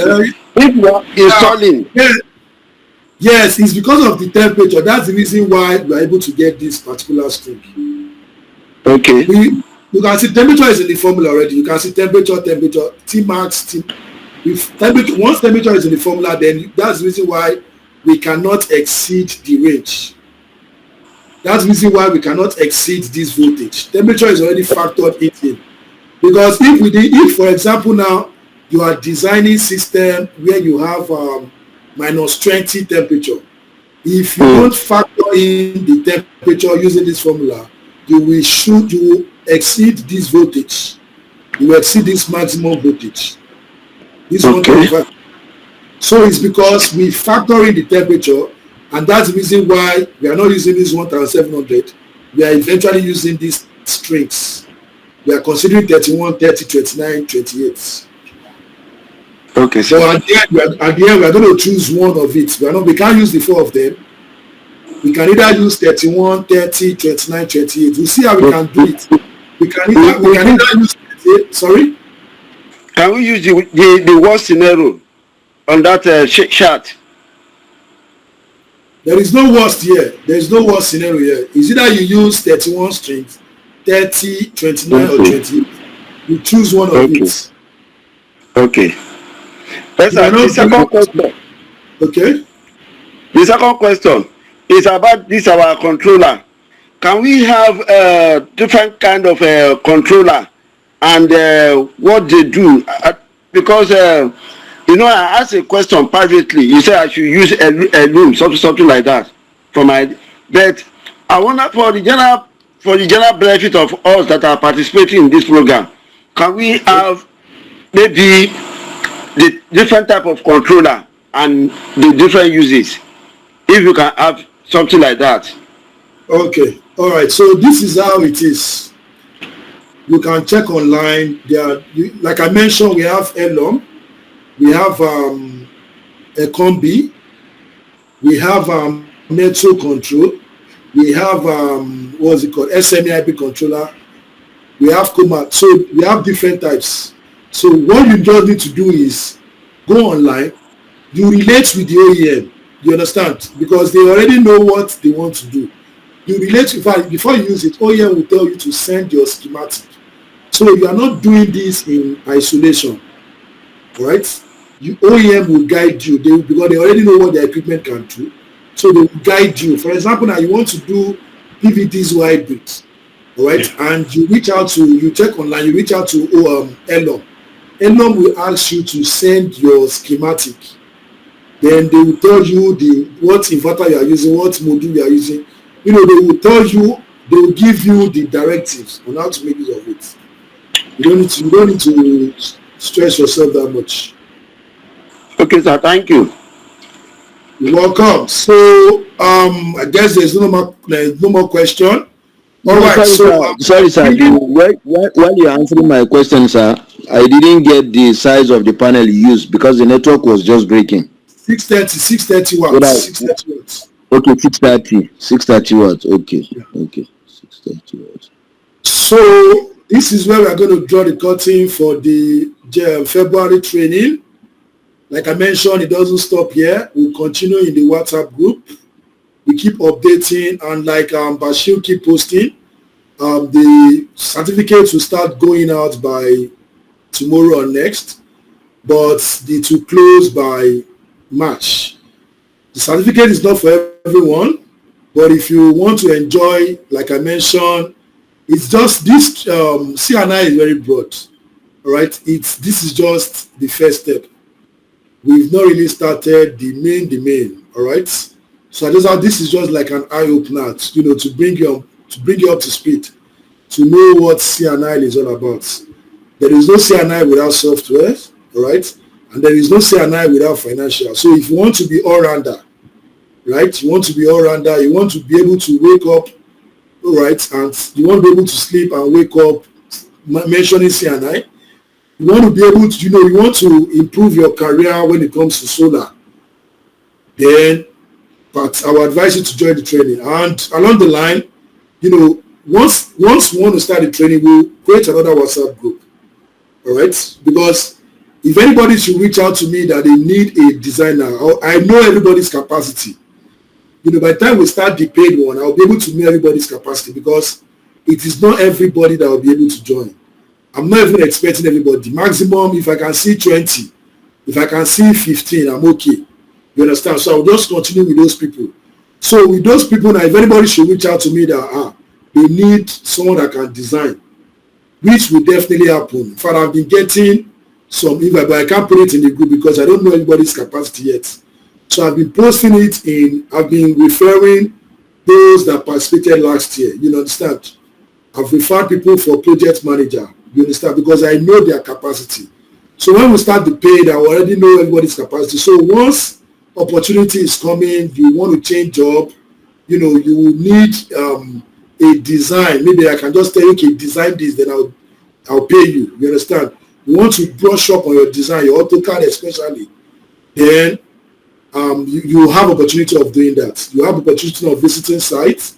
You know, you have a lot of opportunity to do that. So just let's get on board and let's enjoy the period.